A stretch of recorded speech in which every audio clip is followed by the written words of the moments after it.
أتوم كلته نتحساب زقربو شواتات دقبات منيسترات أبتي بوتا استرخبو كولونيل تسفا سلاسي بيت صحفت والكملاخي إسياس أفوركي تحاز مفتح منيستر مكلخال حلقة ستاف حيلتات مكلخال إريترا جرنال فيليبوس ولا يوهانس حلقة ستاف بريغيدير جرنال تخلق فلاي تخلق مانجوس أزازي معراب زنبره بريغيدير جرنال حدش إبراهيم أزازي توروار إزي زنبره بريغيدير جرنال فصوم زمن كيل ودممهر جغانو إريتراويان سنكولان زرشنن كساب حجي أزازي حمشتن عسران حمشتنن حايلتات رنعبن ترخيبهم نيروم ملك ملاخي سياسة أفورقي نتاخبا بخمس السعب زربا خفيتو ازوم أفيتكم زلو بصوتنا رئيتو ألنا يبلو ألومو حابيرنا نسمع يوم إيلو نتاخبا خفيتو قدفو حدا خابتهم دكبات شواتات إريتراويان زخانة منيستر نزي حسابات كنقرب زقددنا كاب سبنا فليتنا زي كوناس كاب حاليوت كتور فقر هاجرن تبقيسناينا لو من عاهم نتوم نابزي زبق عاهمنا معوتات مرحتنا كنزاها خرو مسئنا زلنا قداي دما قداي هاجراوا أقولقلوتن من إسي إريتراني هاجراوا أقولقلوت عسران حمشان حمتات زقتسألي كنيون خيت سنحن ناي أي كينات أي سلام زي رجوع خناتات سلزنبريو حجينا سلاو حلول عقالن مريحنتنا نتي سقات زنبره ويانه وسانه توهيبو جيم اوفر تباهيلو كاب صوتا وصاي كوينو سلازلو اتم بزي دموز نهاجروم كغلغلو صنعو ابرات هاجراو اغلغلوت اتي زغبوم مسغانان موسان توهيبوم ناب نبور هيوتوم كملسون حداروم كغبرو دقوم كعبيو حرشوم كقطقطن كزرؤون زارغو بمترأس بنبعات تركز زلو مترأسهم بنبعات تركز زلو ولدهم كاليون كتورون متياس كجمرن اتي زغبوهم كوهابو من زبل زربا يقرب ات منستر زربو كيود متان نايكال او تريتو نابتنسوز دليو مازن كيسعب متان يهودا فيليبوس هو خيلو خمزي زسعب زربو أغربه هاجراوا أقولقلوت زقصله إذن مشاموش ويانا خيورانا سقات سلزنبرنا غيركم ترديكم من تصنيحكم أكايدا منجستن ودبن أي تردأكم مالتيو منجستنا صباح بزعبا خمس زغل سقم أقدمون أي مفلات تمكرو سلزنحو امبر لكعيو مراحتنا نتنزي ما زنبد بدا ناي إساتن OMN ساتلايت تلفزيون بممسرات بمموالن نتقاومتي إثيوبيا بمعتقن ماتريالياون عتقاون دقف غيرنا ويانا 5 سعر بمقبار قلتو فلوتي كمز مصن سقاتنا 5 قنططن غيرناينا ودقت ويانا كاب زقالات افه وشطاو روقا حيغنا ويانا معليا زيبلو يونيفرسيتي كفيتا أشحات سراح زيبلهم سب ديجري سلازفريت كمرامرون كمازازونون كبدهون زخولو تولدي بمفرايا بعلا تركيسا بشبرو ناي عوالو يا فريسا امبار اتارحقو زتمت مريحنتنا هاجراوا اغلغلوت كبغس كله ጉዳይ ዶብ ስለዝነበሮ ዘይኮነስ ንዓዋሉ ኣብ መስርዕ ሰራዊት እቲኻ ከምዘይ ዋሳወሱ ቀይትካ ኣብ ጽኑዕ ናይ ወታደራዊ ቁጽር ከምዝኣቱ ብምግባር ስርዓትና ከይፈርስ ንምድሓን እዩ ነቲ መንእሰይ ኣብ ሰራዊት ከምዝኣቱ ምግባርና ልክዕ ከምዚ ኣብ ኢትዮጵያን ሱዳንን ዘጋጠመ መንእሰይ ኣብ ከተማ ሓሪዱ فقدو شارع نعبن عقرقرن كيقبر نسرحتنا حدقا خيكون نمقوتصار انبر سلازي صنع سرحات كنتكل زخالنا نمن اساي اب تحتي فصوم مقوتصار ازي سراويت اتينا ፍጹም ከምዘይ ዋሳወስ ብምግባርን ኣብ ኣፍሪቃን ማእኸላይ ምብራቅን ሽቦሮን ዕግርግርን ከጋጥም ከሎ ኤሪትራ ንበይና ደሴት ናይ ሰላምን ስልጣንና ደልዲሉን ክቀጽልን ዝገበርና ኢና ቁጠባዊ ህይወት ሃገርና ከይተበራበረ ናይ ስራሕን ትምህርትን ዕድል ከይተጣጣሐና ሰራዊት እንተዳ ኣጣይስና ንጽባሕይቱ ስርዓትና ክፈርስ ምዃኑ ርጉጽ ስለዝኾነ ብወገነይ ኣሽምባይ መንእሰያት ክነጣይስ ነቶም ዓበይቲ ብስም ህዝባዊ ሰራዊት ሒዝና ዘለና ብዝለዓለ ክንደፍኣሉ ደው ኢሉ ዝሸይን ሰብኣይ ጥራይ ዘይኮነ ከምቲ ኣብ ሱዳን ዝረኣናዮ ደቂ ኣንስትዮ እውን ስግኣት ስለዝኾናና ንዕአን እውን እንተወሓደ ኣብ ትሕቲ እዚ ሰራዊት ዝምእኸላ ናይ ማእቶት ጉጅለታት ጠርኒፍና ጽርግያታት ከምዚ ዝኽስትራ ብምግባር ኣብ ትሕቲ እዚ ሰራዊት ከምዝኣትዋ ጌርና ስርዓትና ከምዘይ ነቃነቕ ክንገብር ይግባእ እምበር ምጥያስ ዝበሃል ዘሎ ፍጹም ክሕሰብ ዘይብሉ እዩ ይብል ከምዚ ኢሉ ይሁዳ ፊልጶስ ዘረብኡ ዛዚሙ ሓደ ካብቶም ንቡር ክምለስ ዘመልከቱ ሚኒስተራት በቲ ዘረባ ሕርቕ ኢሉ ንሕናዳ ከምቲ ኣብ ቀዳማይን ሳልሳይን ወራር ዘጋጠመና ሃንደበታዊ ሓደጋ ከይጋጥመና ስግኣት ስለዝነበረና ጉዳይ ሃገራዊ ኣገልግሎት ናብ 36-35 ዙርያ ዝሰናውሐ መሲልና እምበር ኢሉ ዘረብኡ ዛዘመ እቲ ሚኒስተር ዳርጋ ብጋህድ እዩ ተዛሪቡ ኣብ ቀዳማይ ወራር ባድመ ዝተታሕዘት ኣብ ሳልሳይ ወራር ሰራዊት ወያኔ ሲሶ መሬት ኤሪትራ እንተላይ ባሮንቱንን ተሰነይን ሒዙ ሃገራዊ ሕፍረት ዘጎልብብካና ፍሹል መሪሕነት ናይ ፊልጶስ ማለቱ ብምዃኑ ኩሎም ዓይንን ዓይኒ ተጠማመቱ ብድሕሪኡ ዝተዛረበ ኣዛዚ ናይ ምክታል ዶባት ብሪጌድየር ጀነራል ተኽላይ ማንጁስ እዩ ነይሩ ተኽለ ኸፍላይ ማንጁስ ዶኽል ኣሎ ተኽላይ ማንጁስ ከምዚ ፊልጶስ ዝበሎ ካብ 1994 ጀሚርና ንልዕሊ 34 ክንዩ ዝኸይድ ዙርያታት ሃገራዊ ኣገልግሎት ዝሓለምና እዘን መሻሙሽ ወያነ ስግኣት ስለዝኾናና ኣይነበረን እንታይ ደኣ ንሃገርና ካብ ኣብ ከተማ ዘወን ዝብሉ ሓዋሉ ከልዕልዎ ዝኽእሉ ሽቦሮ ንምሕላው እምበር ብወገነይ ኩሉ እቲ ይሁዳ ፊልጶስ ዝበሎ ይሰማዓሉ ምጥያስ ዘይኮነ ዘድልየና ቁጠባዊ ዓቕሚ ውድብናን መንግስትናን እንተፈቂዱ ኩሉ ሰብኣይ ዘበለ ኣብ ትሕቲ ቁፅፅር እዚ ሰራዊት እቲና ካብ ዝኾነ ይኹን ክመጽእ ዝኽእል ስግኣት ክንድሕን ንኽእል ኢና እዚ ኣብ ሱዳን ዝካየድ ዘሎ ናዕቢ ብፍላይ ኣብ መታሕት ዝነብር ህዝቢ ብቐረባ ይከታተሎ ስለዘሎ ጸልዋ ክህልዎ ስለዝኽእል ነዚ ንረብሓና ክንጥቀመሉ ንኽእል ኢና ህዝቢ ኤሪትራ ብሃገሩን ብደቡን ዝመጾ ከም ቆፍኡ ዝተንከፈን ህብስ ስለዝቁጣዕ ሱዳን ወሪሮምና ኢልና ሓንቲ ጠርቋሽ ኩናት ነዚ ንደልዮ ዘለና እኹል ምኽንያት ክኾነና ይኽእል እዩ ነዚ ሓላፍነት እንድሕር ተዋሂብኒ ነቶም ባዕለይ ዘዕጠቕኮምን ዘዋፈርኮምን ኣባላት ብሔረ ረሻይዳ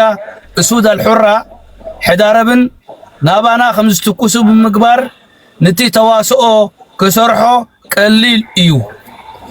ኢሉ ዘረቦ ሓጺው ፊልጶስ ይሁዳ ፊልጶስ ጉዳይ ሃገራዊ ኣገልግሎት ዝተበገሰን ዝተናውሐን ሃገር ከይትውረር ኣብ ሓደጋ ስለዝነበረ ዘይኮነሲ እቲ ቀንዲ ምኽንያት ንመንእሰያት ብፍላይ ካብ ከተማታት ዓዶም ኣሊኻ ኣብ ጽኑዕ ቁጽጽር ሰራዊት እቲኻ ሽቦሮን ዕግርግርን ገይሮም ስርዓትና ከይፍርሱ ንምሕላው እዩ ነይሩ ወላኳ ሓቅነት እንተለዎ ቀዳምነት ይሁዳ ፊልጶስ ግና ስርዓት ከይወድቕ ዘይኮነስ ጅቡኡ ከይጎድሎ እምበር በዓል ይሁዳ ፊልጶስ ጉዳይ ሃገራዊ ኣገልግሎት ኣብ ዓመትን 6 ወርሕን ጥራይ እንተ ተደሪቱ ድሩት እንተኾይኑ እቲ ቀንዲ ስራሕን ቀንዲ ምንጪ እቶት ዓዲ ኣበይቶ ክደርቕ ማለት እዩ ሃገራዊ ኣገልግሎት ድሩት እንተኾይኑ ኤሪትራውያን ካብ ሃገሮም ዝህድም የብሎምን ምኽንያቱ درت ألبو هجروا أقولقلوت سبعو خبرهم قفيفو ساران سيناين بحرن تساقيرهم أب حد سب كأتو زصنحو هجروا أقولقلوت درتو زحلف بمخانيو كاب هاجر كوتو زدليو انت دليوم بأير انت دليوم بأوتوبوس جنا شنع عند أبولو سلزوتو أب إريترا بزي حقي دوب سجر سب أي كهلونيو زي حقاوي سجر دوب انت تعرفو دما بزي حقي سجر زخونة يخون إريتراوي يلن عدابيتو خعصوي مالتيو إذا دما كند توت يهودا فيليبوس تخلمانجوسن كالوت مسؤوم زتحاببرو كورنيلاتن كدرقي مالتيو إذا دما نسرحس إسياس سقات كفترليو بعد يهودا فيليبوس أبسركن كترانن توافيروم ما عليا زي بيقولوا جنزب كزمتو درت ألبو هاجروا أقولقلوت متشو بايتا فتيرلوميو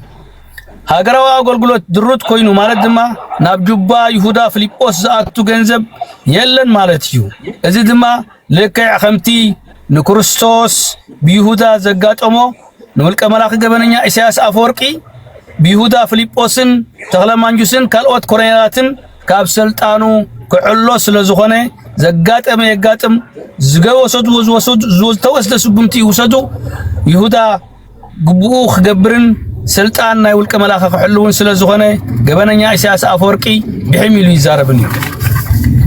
بزقات عمدما إذا زلنا أوان صوم 4 موغا أب كالاي معالتي ناي حماماتيو حزب ክርስቲያን ድማ ኣብ ጾምን ስግደትን ጸሎትን ይዘሎ ኣብ ዘቕንያት እዚ ክርስቶስ ሙታን ካብ ኃጢአትና ክስርየልና መከራን ስቕለትን ዝተቀበለሉ ናይ ጸበባ እዋን ብጾምን ጸሎትን ስቃይ ኣብ ምዝካር ኢና ዘለና ኣብ ታሪኽ ወዲ ሰብ ከምቲ ብሰናይ ተግባራቶም ዝዝከሩ ሰባት ከም ዘለዉ ብኸፍኣቶምን ጭካኔኦምን ዝዝከሩ ሰባት እውን ኣለዉ ኣብ ጾም 40 እምበር ስምቲ ኣብ ክንዳና ክንዳ ሓቀኛታት ስቃይና መከራና ስቃይን መከራን ዝረኸበ ስም ጎይታና ኢየሱስ ክርስቶስ ክጥቀስ ከሎ ጎኑ ጎኑ ድማ ስምቲ ንኣምላኹ ንጸላእቲ ሕሊፉ ዝሃበ ይሁዳ ስምዖን መጸውዒ ስሱሓትን ጠላማትን ከዳሓትን ኮይኑ ዝዝከረሉ እዋን እዩ ርግጽ እዩ ኣብ መዝገብ ታሪኽ ጊላ ንጎይትኡ ወታደር ንኣዛዚኡ ዘመድ ንዘመዱ መጥላም ቢሁዳ ኣይተጀመረን ካብ ጥንቲ ጥቅምቲ ካብ ዘበነ እንኒ ጀሚሩ መንግስታት ብሰንኪ ጥልመት ዝኣመንዎም ኣብ ውርደትን ውጥቀትን በፂሖም እዮም ናይ ይሁዳ ፍሉይ ዝገብሮ ግና ንኣምላኹን ጎይትኡን ኢየሱስ ክርስቶስ ንፈጣሪ ኣምላኹ ምኽሓዱ እዩ ብዘንኪዚ ድማ ይሁዳ ኣስቆሮታዊ ክበሃል ከሎ መላለይ ተግባር ጥልመትን ክድሓትን ኮይኑ ንኹሎም ኣሚኖም ዝጠለሙ ከም መጸውዒ ስም ተወሲዱ ንዘንቲ ዕለት ክውክሎ ይነብር ኣሎ ስለዚ ኣብ ህዝቢ ኤርትራውን ጠሊሙ ክሒዱ ቀቲሉ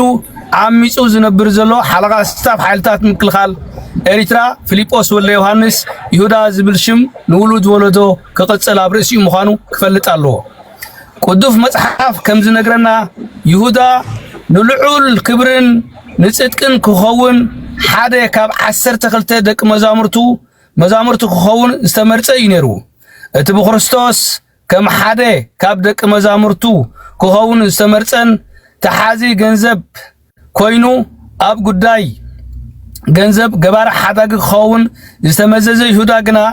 እኹል ትሩፍ ገንዘብ ኣብ ኢዱ ከለዎ ስለምንታይ እዩ ምእንቲ 30 ቅርሺ ክብል ንጎይትኡን ኣምላኹን እሕሊፉ ሂቡ ዝብል ሕቶ ክህልወና ይኽእል እዩ ኣብ መጽሓፍ ቅዱስ ሰፊሩ ከም ዘሎ ኢየሱስ ክርስቶስ ናብቲ ኣብ ቤትንያ ዝርከብ ናይ አልዓዛርን እሕዋቱን ቤት ክበጽሕ ምስከደ ማርታን ማርያምን ዝበሃላ ኣሓት አልዓዛር ንኣምላኽ ዝግባ ኣቀባብላ ክገብራ ሸበትበት እየን ኢለን ብመሰረት ትራኸ ሓደ ካብቶም 12 ደቂ መዛሙርቱ ንጎይታና ኢየሱስ ክርስቶስ ዝነበሩ ሐዋርያ ዮሐንስ ንባህሪ ይሁዳ ብኸምዚ ይገልጾ ይሁዳ ብፍቅሪ ንዋይ ዝዓወረ ስሱዕ ባህርያት ዘሎ ዝነበሮ ሰብ እዩ ይብል ሐዋርያ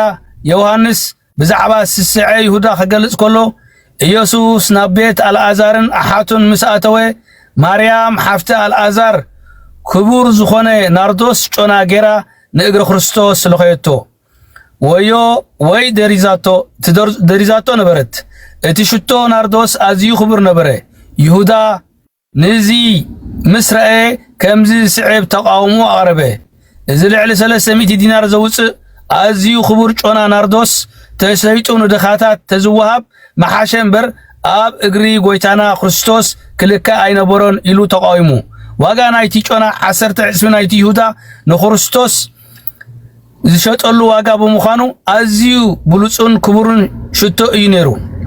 ወዲ መዛሙርቱ ዮሐንስ ነዘረባና ይሁዳ ከም ዝስዕብ ይገልጾ ይሁዳ እቲ ክቡር ጨና ተሸይጡ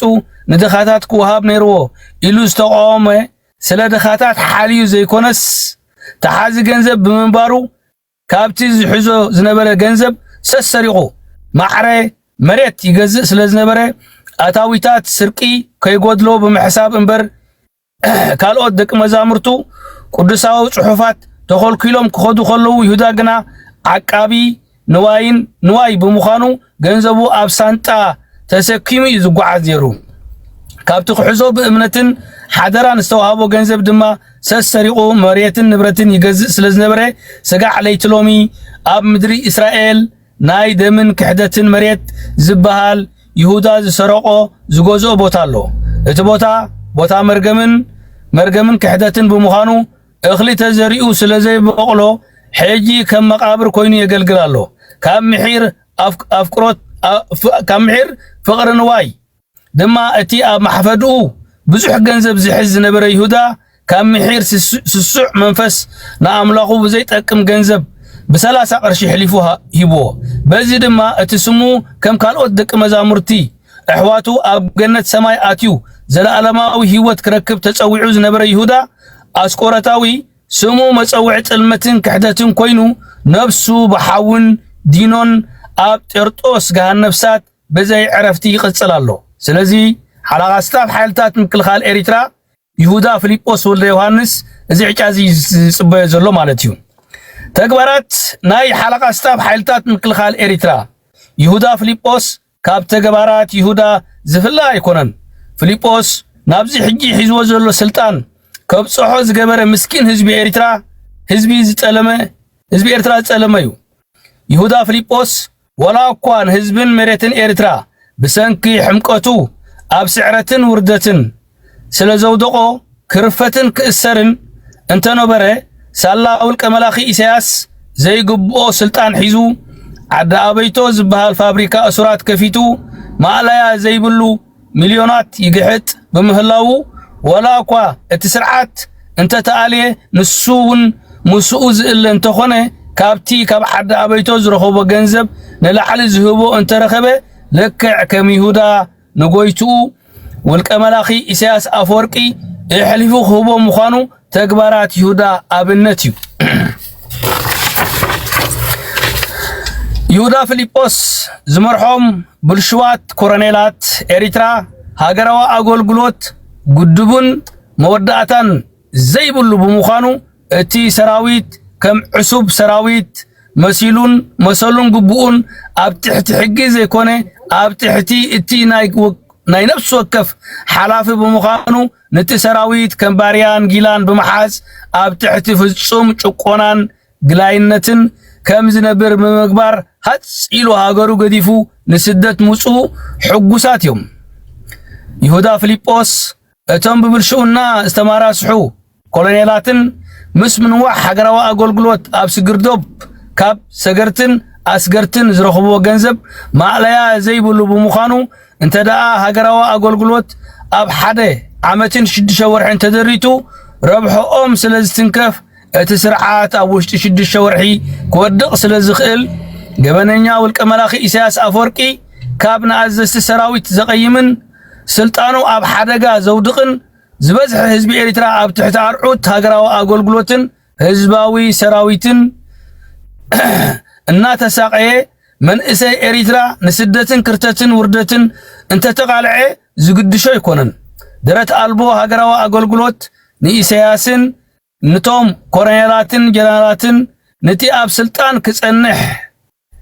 نعاتهم دما ماليا زي بيقولوا جنزب كرخبو عدل زخفته ناي حبار ربحة سلزلهم قداي هجراوي أقولقلوتن درت كقبرلو زحسبو أيقونن بعتيرو قبلنا أولك ملاخي إسياس أفوركي كاب حزب إريترا ناب نبور هيوت زملس أمو أتوم زميتم مبلع زلمدو أزستي زنكن سلطانو أب حدقا زودق مستوم ماليا زيبلو ربحة جنزب زأكبو وحدات سسحاتن بهزبهم استفنفنو كحرامات جنالاتن كوينو كساب على تموتو خقصلو يدليتو إسياسن يهودا فيليبوسن زمرحوم كورنيلاتن جنالاتن نتعقستن مصمامن حزب إريترا نعقوم نتي بمسواتي دقو زحازو منبر سلطان أقعزيوم أرسيحهم أبرس حزب إريترا شينوم كبور مسواتي احسيروم كبر مسواتي احسيروم حدرت أليموم محير شادينوم نلبونا حزبي أقيمومو أخفيومو سلزلوه حجي وديو كبيصوم بمخانو يأكل كبل الله حزب إريترا فتيوم تصليوم جزي عربتهم أخيليو أب جزي حزو أب تحتي قلصم حزبي وديقوم أبناء تاريخ قحافيهم سلازي نقول لهم آمنتي كرسنا روحوس تنساء ندابلكو مجرشا من إساء إريترا نفتحي تقالس نمسلكا تقالس سلام